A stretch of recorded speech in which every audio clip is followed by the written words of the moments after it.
É o prosseguimento daquele poema.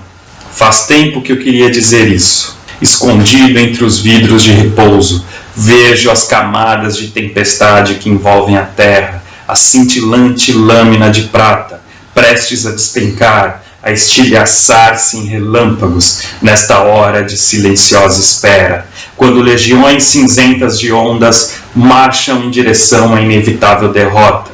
Aí está o mar, com suas vísceras expostas, a embalar a neblina da madrugada, seu trabalho interminável a tecer a rede, a tecer-se em labirinto, a escrever um texto infinito, a apagar e refazer seus próprios signos e trazer um inverno vestido de névoa. O frio oculto na cerração é o mar e suas ladainhas.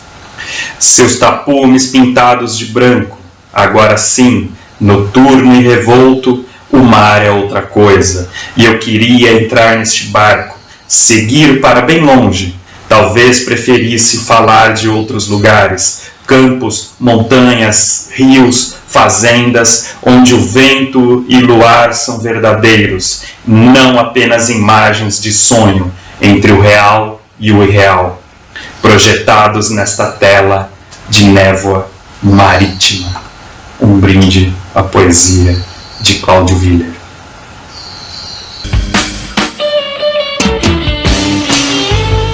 Bem-vindos à sala de leitura.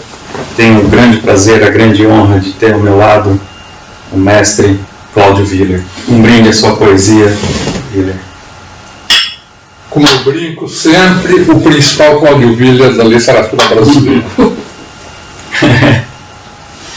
Ô Viller, você é um poeta ligado à geração dos anos 60, hoje em dia faz inúmeras oficinas, dá vários cursos sobre surrealismo, geração beat e vários ensaios, continua escrevendo, é muito atuante.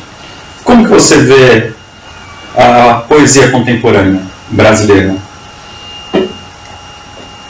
Cheio de poeta bom, muitos dos quais não se fala, né? Havíamos mencionado, antes de começar, o Paulo Ortiz, o Mauro Jorge Santos, poeta refinadíssimo, né? O Fabrício Clemente, um monte deles, e delas também, evidente. E qual a principal diferença, Viller, que você vê do cenário contemporâneo para o cenário dos anos 60, que era uma geração também fortíssima, liberalíssima, né? Você... Nem me fale, atualmente é um problema, é que com maior acesso à publicação, que ficou mais fácil fazer livro, né? Tem demais, eu recebo todo dia, né? Quer dizer, eu não dou conta, eu não acompanho, quer dizer, a quantidade que me mandam está além, eu pego, folheio, acho que não está bom, e aí descasso, folheio, esse aqui é bom e tal. Uma outra, Patrícia Claudine Hoffmann, por exemplo, mandou e eu mandei uma mensagem, isso é ótima e tal, né? Mas há uma proliferação. Como, ao mesmo tempo, há uma redução de espaços, bom, você tem esse registro no meio digital, né? E tudo bem, mas não é a mesma coisa do que ter cadernos de crítica e tal, né? Que havia muito mais. Então, tem uma produção que inclui obras muito originais, de muita qualidade, e que uma parte está se perdendo por falta de registro. É um panorama completamente diferente de 1960, quando surge a coleção Novíssimos, que era aquela provinciazinha de poetas, e o pessoal que estava escrevendo era mais ou menos aquilo, né?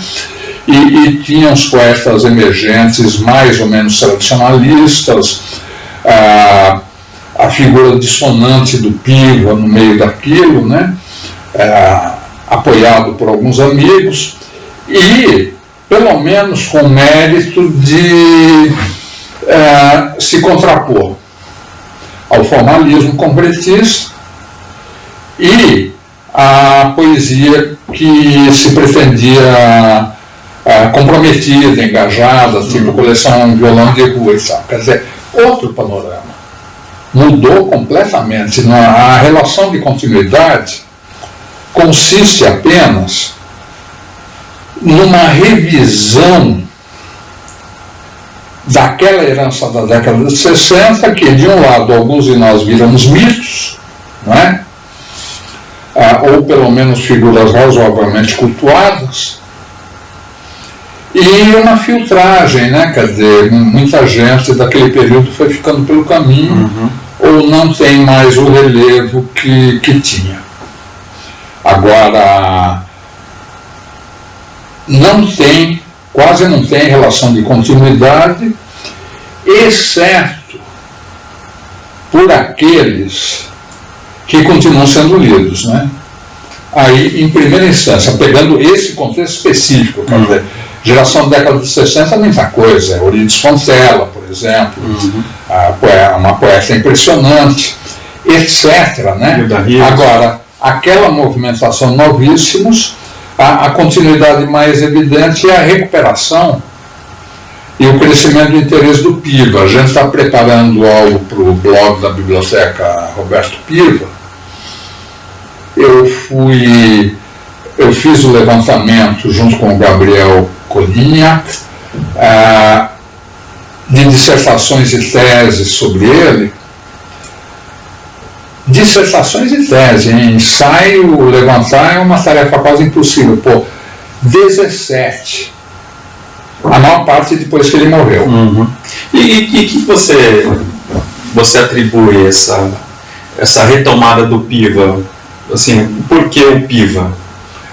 Porque melhorou a recepção de poesia, o pessoal quer algo que não chova no molhado, né?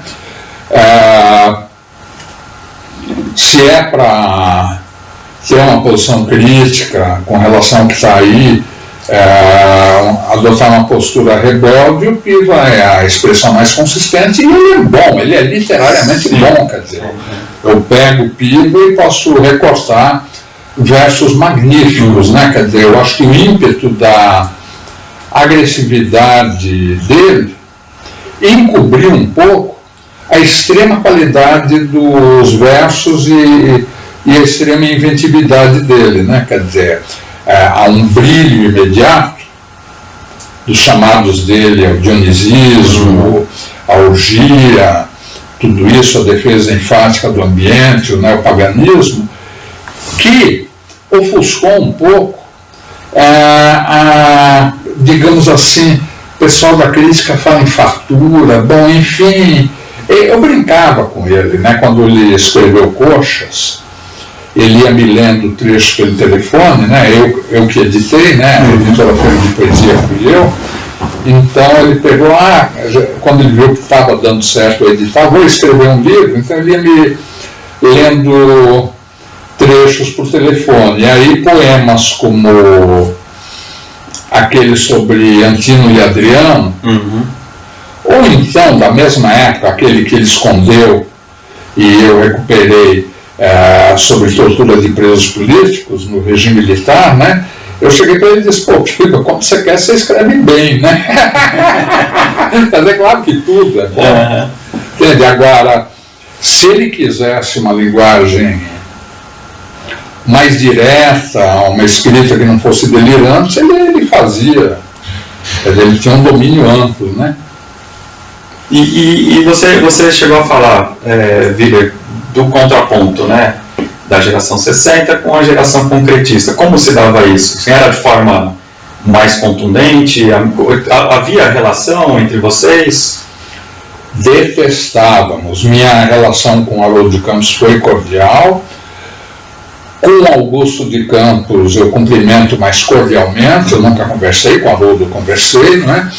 Agora, abominávamos aquela primeira fase da poesia concreta, os erros evidentes que estavam na cara, né, de achar que a transformação tecnológica iria acarretar uma mudança no siglo.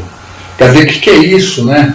Eu lembro que quando a gente estava fazendo aquele ciclo de leituras de poesia que o Piva organizou, na verdade, fomos o Piva e eu, mas na verdade quem selecionou, chamou o conferencista foi o Piva.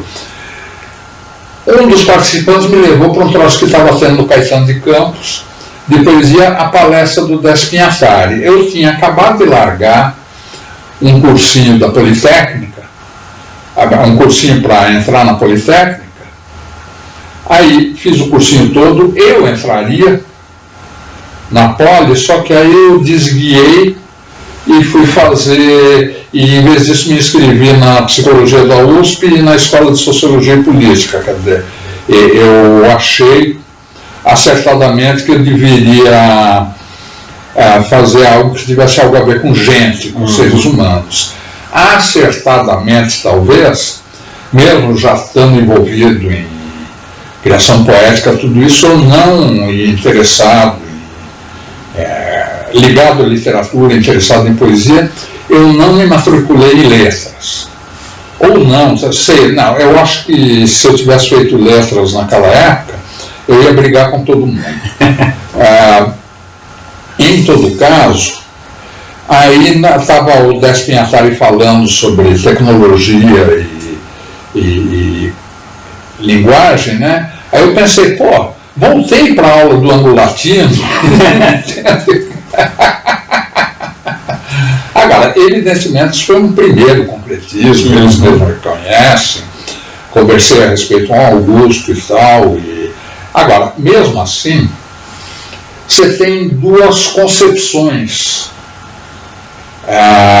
são duas vertentes, duas poéticas, uma cerebral e outra visceral. Agora, isso não tem nada a ver com a geração da década de 60, porque isso de visceral era exceção, era minoritário naquele contexto também.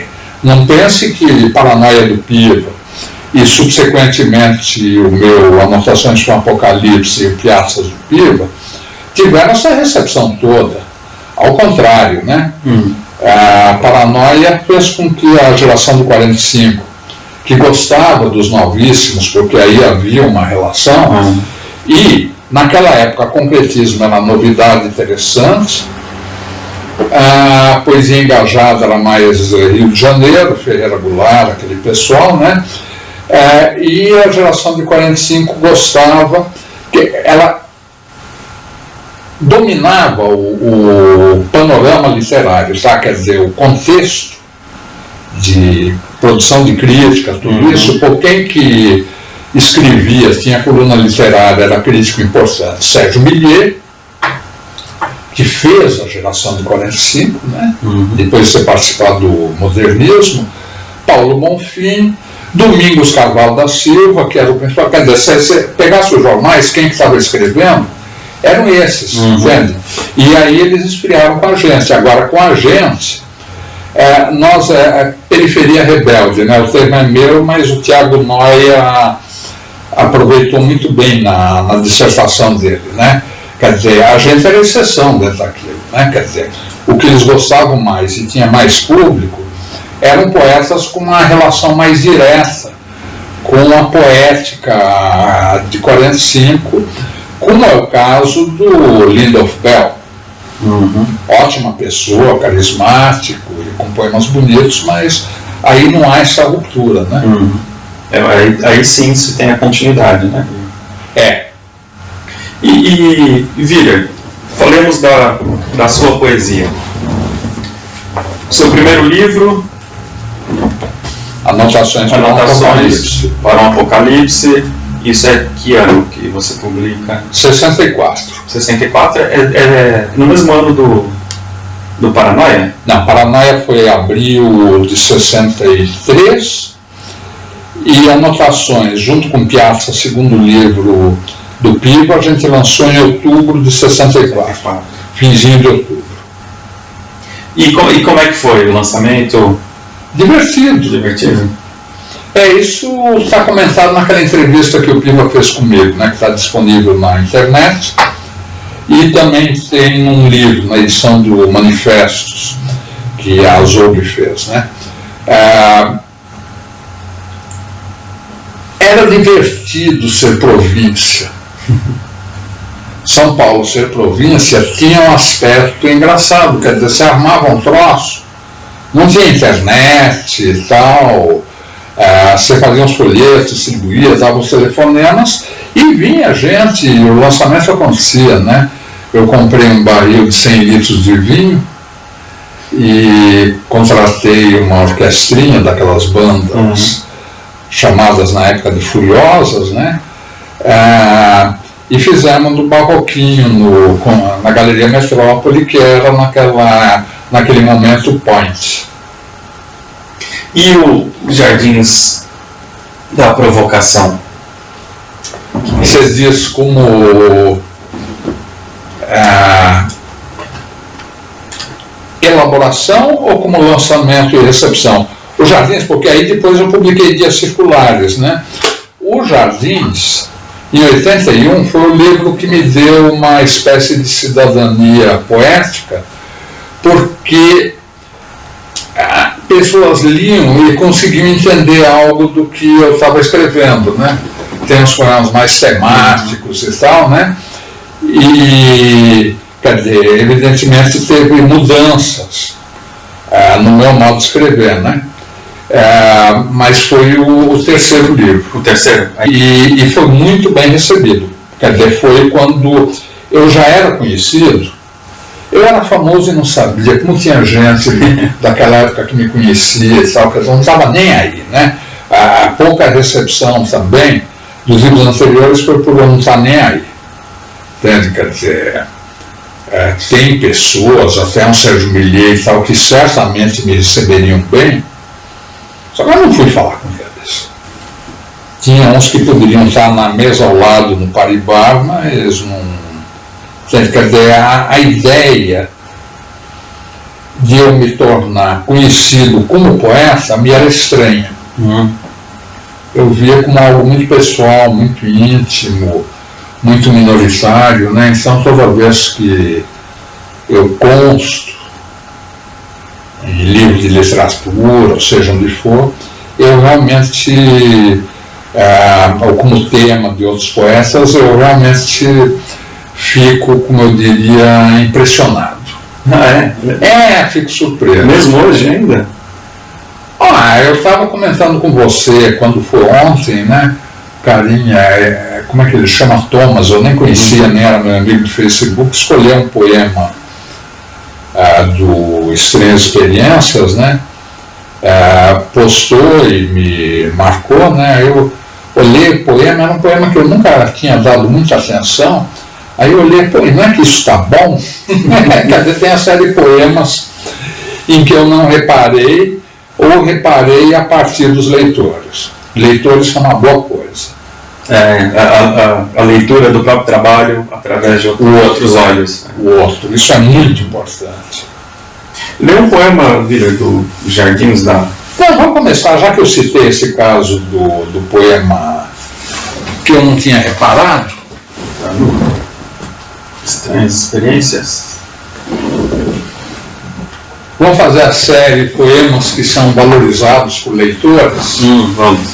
E como é que fala aquele coisa que você fala, começar do fim? Não, do fim seria o verdadeiro história do século XX, pode ser também, né? Aí tem... quer dizer, tem poemas daqui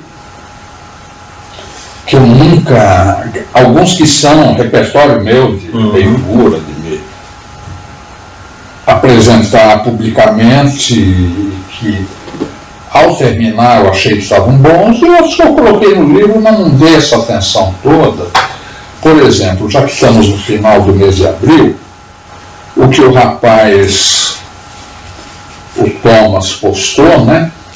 O que eu achei que estava bom, era isso aqui, é sobre o mês de abril.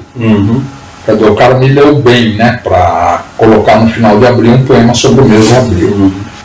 A chegada do tempo, outono feito de ar e suas comemorações invisíveis.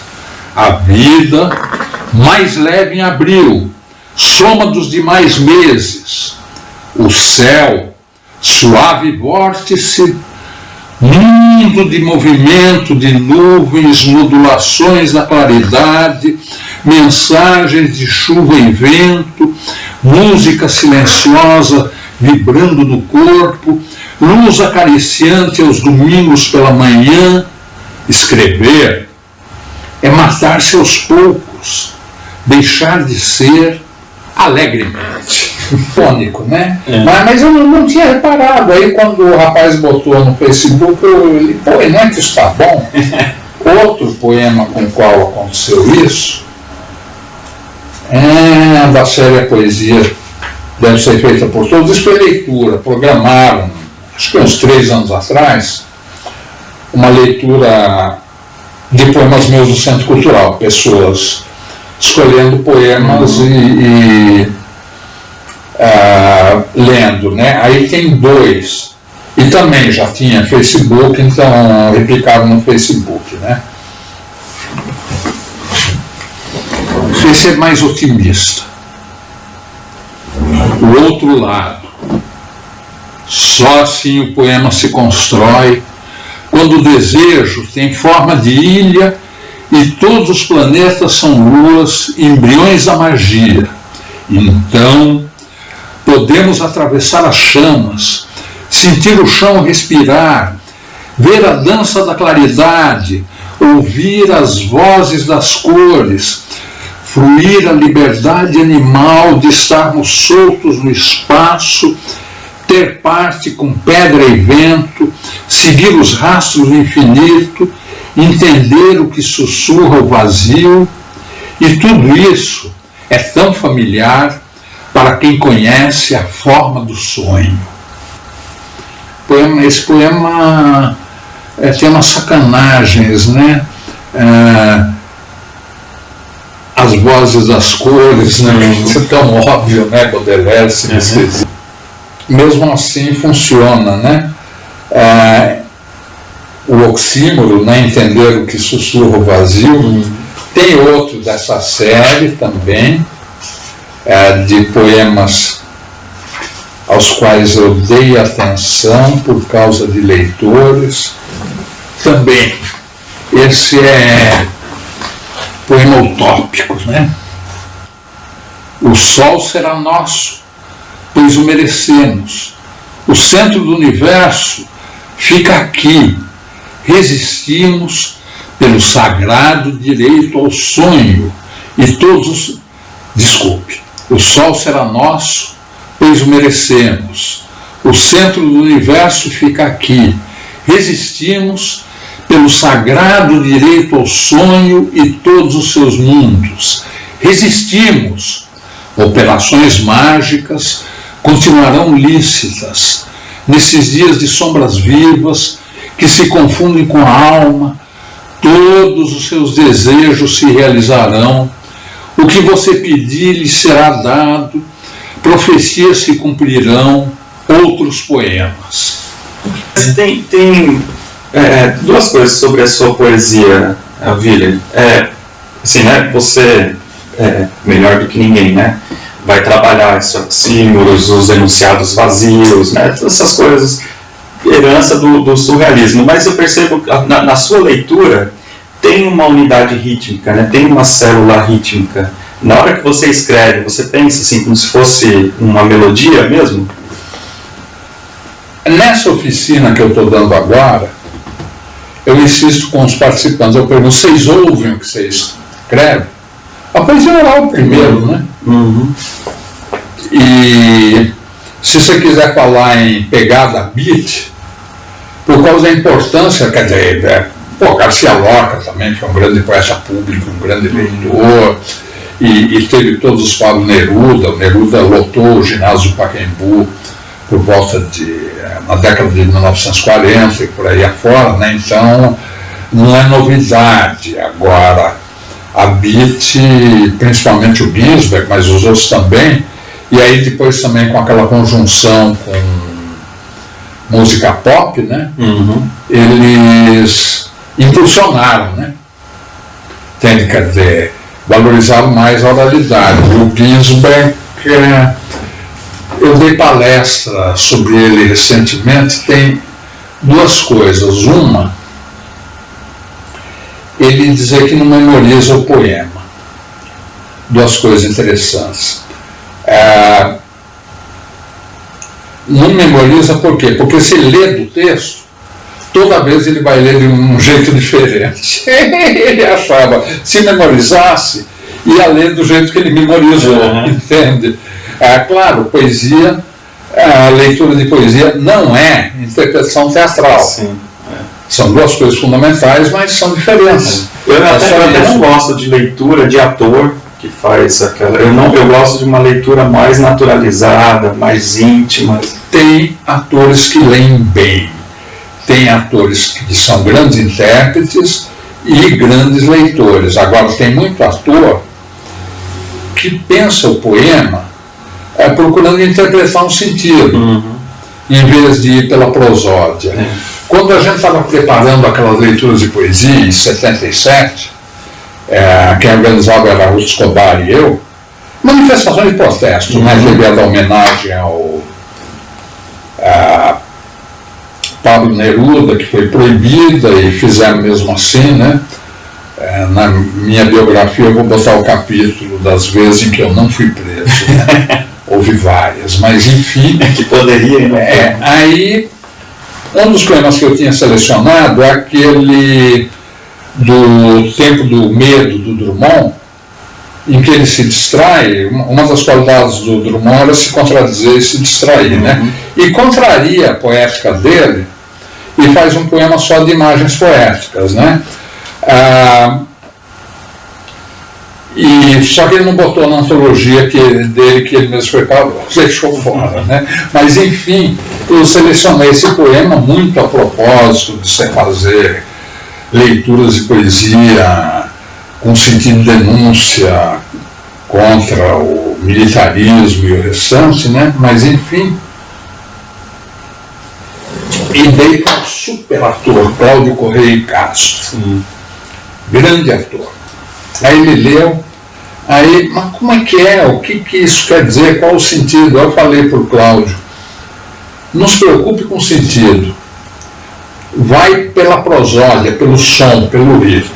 Aí ele pegou, foi marcando as pausas.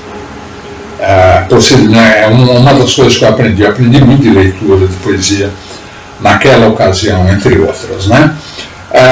E fez uma tremenda leitura do poema do Medo do Drummond, independentemente, é aquele do chover, fazia frio em São Paulo, né? Independentemente de, digamos, traduzir discursivamente ou conceitualmente. Tem alguns atores que são fenomenais nas leituras, o Paulo Altran fazia, o Otton Bastos, são fenomenais, mas geralmente é externar muito, né? Colocar o sentimento. Às vezes dá certo, né? Eu lembro, quando eu estava na Secretaria de Cultura, a gente fez séries de poemas ditos por atores. O Luciano Quiroli fazendo Temporada no Inferno do Rimbaud, é a interpretação de ator. Agora, como funciona? Quer dizer, entre outros, né? E daí vai depender muito do poema também, né? Os meus amigos atores leem bem, Marcelo Fonseca, né? Um que lê de um modo impressionante é o Bortolotto. Agora, só que o Bortolotto tem o seguinte: além de ser ator, ele é dramaturgo, é narrador e é poeta. Entende? Então, ele domina todas as áreas envolvidas. Ele cerca por todos os cantos. Sim. Mas voltemos a falar da sua poesia, Vira. Esse livro aqui, o Estranhas Experiências, como é que foi? Ele é de 2004 e tem mais ou menos uma antologia, tem os registros. Não, tem um monte de poema inédito, né? A primeira parte toda que eu cometi um erro. Esse livro é um equívoco. Eu devia ter pego só os poemas da série Estranhas Experiências, nas 50 e poucas páginas. Agora, como eu estava tirando o atraso editorial, essa expressão tirar o atraso tem uma conotação sexual, né? Tem, né? É isso mesmo. Agora, e os meus outros livros estavam inencontráveis, né? Então eu juntei tudo. Podia ter sido só e depois editar os Jardins e os Dias Seculares como edições autônomas, né?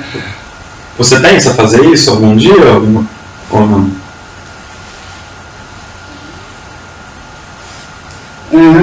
Que as musas editoriais, não sei. A gente pode ver aí, né, com alguns editores. Não, por enquanto eu quero, sobrou alguma coisa do estoque, estava na editora, eu recuperei do Estranhas Experiências, está sendo vendido, é fácil achar pela internet, está no Lop, no sebo do Alex Januário, e digamos que esse livro ser vendido, já que eu recuperei o estoque, me interessa, né? E tem o Verdadeira História do Século XX, que é esse aqui, que está sendo vendido também, e também me interessa. Eu saí quer dizer, eu que me movi para fora do mercado editorial por enquanto. Porque por uma razão muito simples, embora eu tenha contado um episódio de editor que acaba de me prestar conta direitinho, o que é meritório, no contexto das dificuldades atuais, né? Mas essas histórias de livraria que não paga, editor, e que por sua vez, só que depois chega disso, né? É muito mais produtivo e divertido nesse contexto, e com a possibilidade de encomendar pelo meio digital, eu, quer dizer, junto com alguém, com um comerciante ou um editor, no caso do Verdadeira História, o Gabriel, cuidar disso. Verdadeira História do Século XX, para terminar, completar o sarau, não é? Deixa eu ver. Qual é o outro termo? Intervalo poético? Como é que chama aquele break no canal Arte 1 que aparece alguém lendo poesia? Eu já vi, mas eu não me lembro. Não é pausa poética, intervalo poético.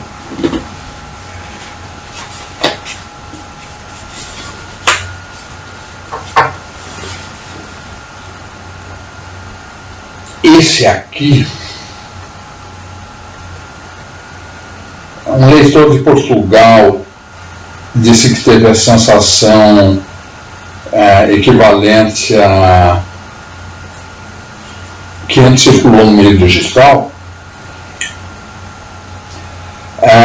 de um chute no saco, nos bagos, ele falou, né? Já que é português, né? É outro poema. Tem os poemas utópicos e os pessimistas. Esse é muito pessimista. E enrola o leitor, né? Porque não parece. Ou pelo menos ele leu como se fosse pessimista. Poesia pictórica visual, simbologia da água.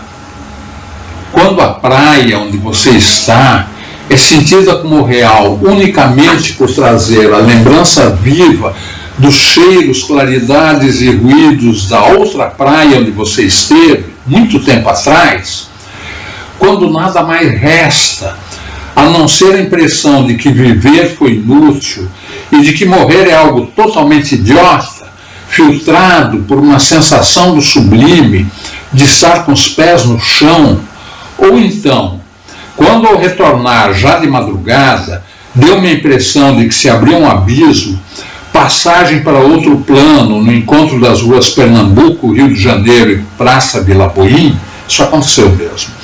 Isso foi igual a ver que nada mais fiz até hoje, exceto seguir os rastros da minha própria morte.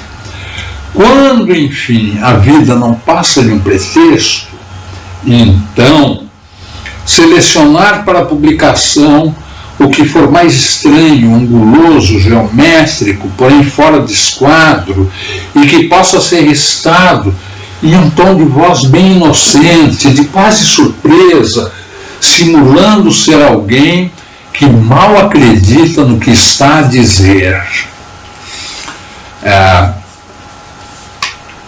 Esse poema aqui é pretexto para eu falar do meu rigor, ou de por que eu escrevo pouco. Quer dizer, esse tipo de imagem poética, de emparelhar como se fosse uma comparação com um sinal de igual,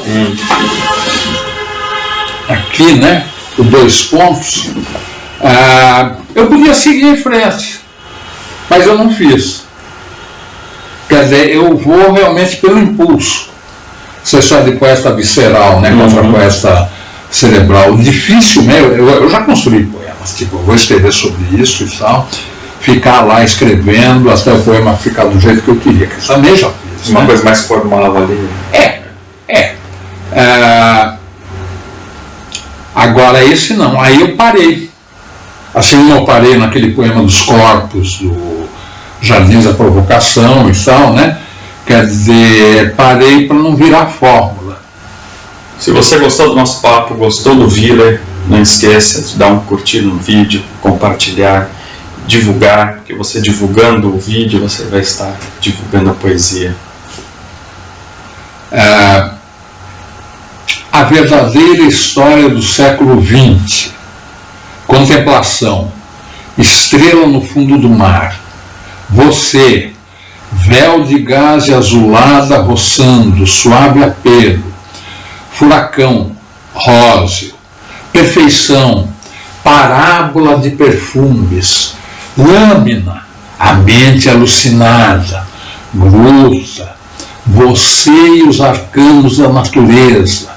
Matemática do sonho, esta nuvem, gelo, explosão de relâmpagos, essa solidez, essa presença, capim ao vento, rápidos, passando à frente, lavanda, e também sombra de árvore, montanha, inteiramente nossa, intimidade sorridente, no calor da tarde, íris, o nome da flor, o seio ao sol. Quanta coisa você fez que eu visse. O acaso nos transportava e poderíamos ir a qualquer lugar. O mundo tinha janelas abertas e tudo era a primeira vez. Gnose do redemoinho foi o que soubemos.